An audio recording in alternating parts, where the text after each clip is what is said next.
And out of the Monero community, you have people that went on to create Zano, for example, Yep. and Pirate Chain, which is Zcash, zero knowledge proofs by default, which is right now at this moment still the most private cryptocurrency in the world, with the biggest anonymity set.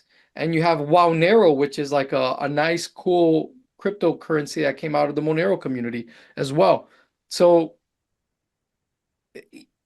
I never wanted to have to say this, but I'm at the point where I have to. It's like, yeah, it seems as if humanity's only choice now are privacy coins. Like I always held to that hope of a hyper Bitcoinization, a Bitcoin world, but it's unless there has to be the only way that we can actually have like hyper Bitcoinization still is if there's a breakthrough application on BSV.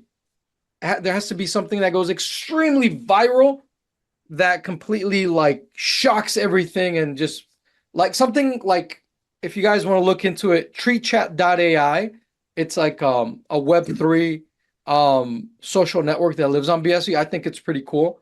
But it would have to be something extremely spectacular that would completely obliterate or downgrade all the negative marketing that BSV has accrued because of Craig Wright and because of guys like Calvin Ayre and Yeah. Stefan Matthews. And I Like, spent and I spent so much time on all of that, and again, there's a lot to be said of just letting go. So once you get, which is like, okay, am I attached to this particular thing, or what's is there an end?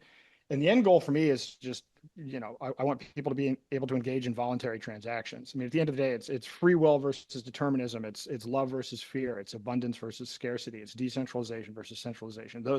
Those are the things that are actually important. How it gets there, whatever. There's a lot of these things were sunk costs. I spent a lot of time on BSV because it's like, okay, 50, it was doing 50,000 transactions per second. We're going to do more. That's something that could handle, be something they could use against CBDCs.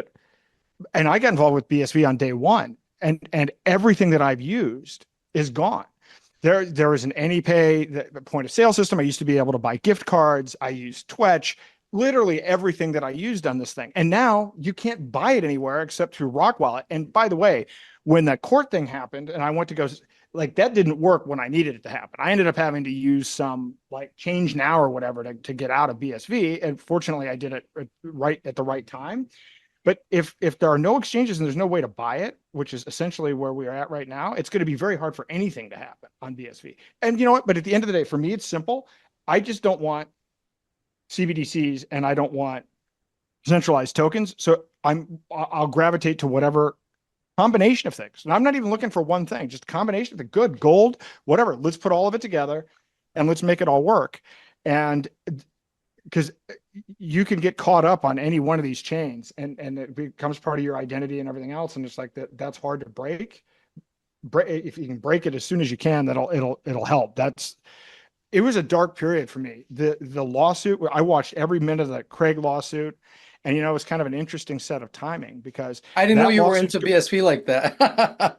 Oh I yeah, didn't know you Kurt, really. Wow. Kurt has interviewed me a couple of times, and oh yeah, and yeah, no, I was uh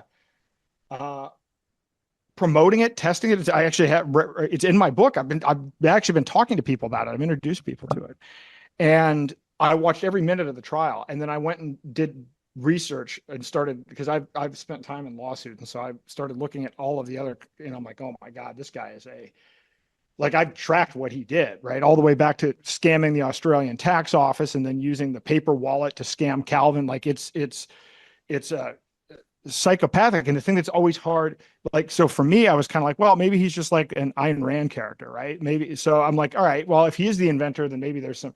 And then finally at the end, it's like, no, this is an absolute mess.